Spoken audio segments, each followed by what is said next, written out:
Hello and welcome to Business Line. Recep Tayyip Erdoğan's dream of turning Turkey into a presidential republic was shattered on Sunday.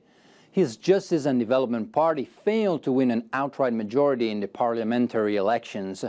Despite securing more than 40% of the vote, Erdogan's Islamic-rooted AKP will be unable, for the first time since 2002, to rule the country alone. We start our program by taking a look at what the market's verdict was on the day after this historic election. The Turkish lira fell to a record low against the dollar, and the Istanbul Stock Exchange dropped sharply just one day after Turkey's general election. Investors reacted negatively to the possibility of a minority or coalition government after the ruling AK party failed to win a majority. Turkey is already seen as an unattractive market due to sluggish economic growth, high levels of debt and a reliance on external financing. Turkish central bank has many complicated tools at its disposal, and what it's done today is reduce the rate on its dollar deposits. But of course, a rate hike could arguably be the one tool which could try and stabilise the Turkish lira. But of course, that would be a very controversial decision and very difficult for Turkey potentially to tolerate a rate hike in the current climate.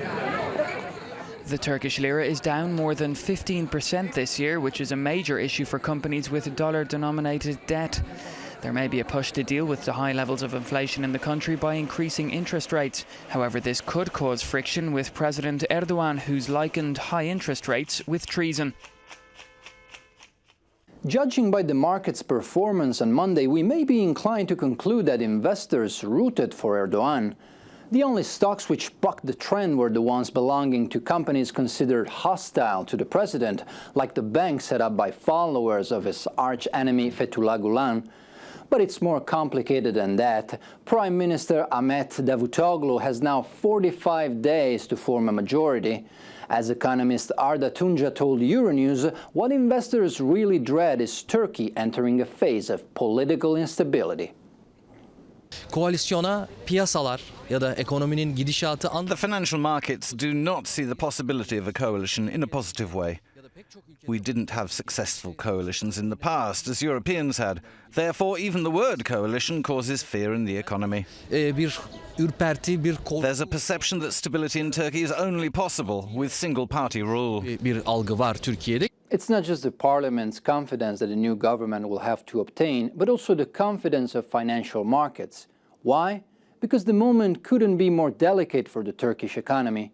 After breaking hard during the crisis, GDP growth was believed to have restarted in 2014, but last year it slowed down once again to 2.9% because of sluggish consumption and falling investments, and the IMF's forecast for this year is only slightly better.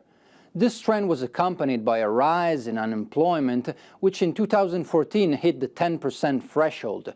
The geopolitical situation didn't help, with a fall in exports due to instability in Libya, Iraq and Syria.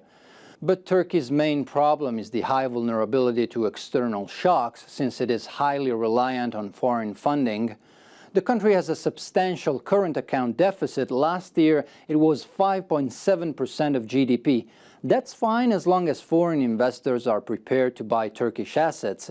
If something suddenly changed in the global financial flows and investors decided to go elsewhere, the capital exodus could plunge Turkey into recession.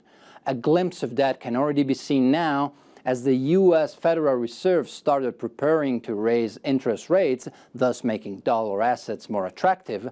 The Turkish lira has seen its value deteriorate. It has already lost 15% on the dollar since the start of the year, which is also weighing on consumer prices. The central bank declared it stood ready to act, but that led to a clash with Erdogan, who thinks higher rates would hurt the economy. International investors didn't like the president's meddling with monetary policy, the same way some voters didn't appreciate his plan to build a $615 million presidential residence. The 1,000-room White Palace played a starring role in the electoral campaign when a bizarre dispute erupted. Opposition leader Kemal Kılıçdaroğlu accused the government of using taxpayers' money to buy golden toilet seats. The president responded by challenging him to come see for himself if he could find any. Now from Turkey to the US corporate sector. This week, all eyes were on Apple's Worldwide Developers Conference in San Francisco, where the tech giant, as anticipated, unveiled its attempt to revolutionize once again the world of music. Apple throws its hat in the music streaming ring. By the end of June, it will market Apple Music across 100 countries, free of charge for the first 3 months, then just under $10 a month. The service includes a global radio station called Beats One and a social media network connecting artists with their fans. In addition to My Music, when you can stream and listen to any song you want, you need a great place to start. And that's why we've created For You. For You recommends playlists and albums that we think you're going to love. They're personalized to your taste based on the music you listen to, the artists you love. Apple Music will seek to catch up with market leader Spotify, which already has 60 million users. It will also compete with Deezer and Pandora. All these services enable users to search for and listen to songs from anywhere, without needing to download them and use up precious storage space on their smartphones. Apple stock didn't react much to the news, but shares in Pandora fell nearly 4%. Apple is late to the streaming music business, but experts say it can bet on its 700 million iPhones sold so far to catch up fairly quickly. But that wasn't all. The Cupertino-based company unveiled a Flipboard-style app called News to read articles from various media sources. They also announced something that might please iPhone users in the UK, the advent of Apple Pay.